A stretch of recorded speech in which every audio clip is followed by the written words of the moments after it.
বন্ধুরা আসসালামু আলাইকুম। সকলে কেমন আছেন?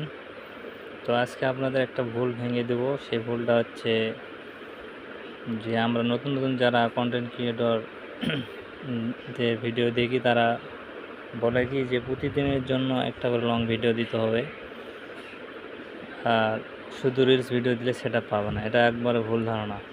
আপনি বড় বড় দেখেন আলামিন ভাই, তারপর হচ্ছে আপনার থটস অফ বিল্লাল ভাই, তারপর কাফি ভাই, এদের পেজগুলো ভিজিট করে দেখবেন। তারা হয়তো মাসে 2টা থেকে 3টা লং ভিডিও আপলোড করে। আর আমরা অনেকে বলি যে প্রতিদিনের জন্য একটা করে লং ভিডিও আপলোড করতেই হবে, নাহলে আপনি সেটা পাবেন না। এটা একবারে ভুল ধারণা। তো এই ভুল ধারণা থেকে বের হয়ে আসতে হবে আপনাদের, আমাদের।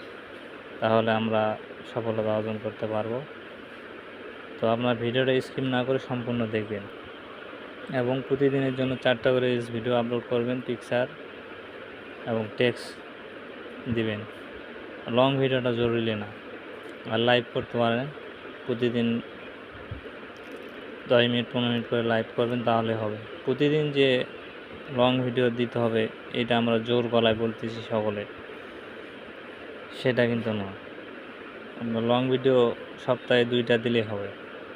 তো আমরা নতুন যারা ভিউজ আনার জন্য চ্যানেলে প্রথম হয়তো কেউ প্রতিদিন দেয় লং ভিডিও, কারণ লং ভিডিও থেকে ভিউজগুলো আসে, তাই সেটা আপনার পেজের জন্য ভালো হয়।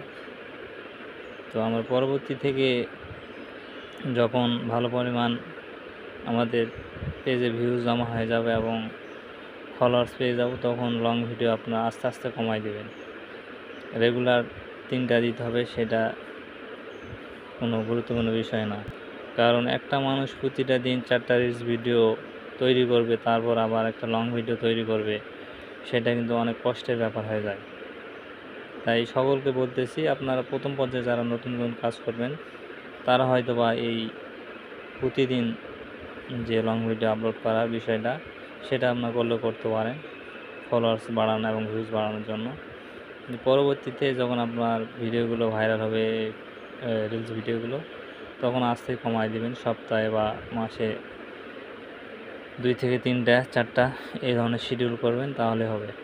কিন্তু প্রথম পর্যায়ে যা আমরা জোর গলায় বলি যে প্রতিদিন দিতে হবে, সেটার কোনো ধারাবাহিক নিয়ম নেই। তো আপনারা কাজ করে যান, যে যার মতো কাজ করেন। ফেসবুক কখন কাকে সেট আপ দিবে, কোন ভিডিওর উপর ভিত্তি করে দিবে, সেটা ফেসবুকই ভালো জানে। তো আমরা সকলেই ফেসবুকে কাজ করি। ধন্যবাদ।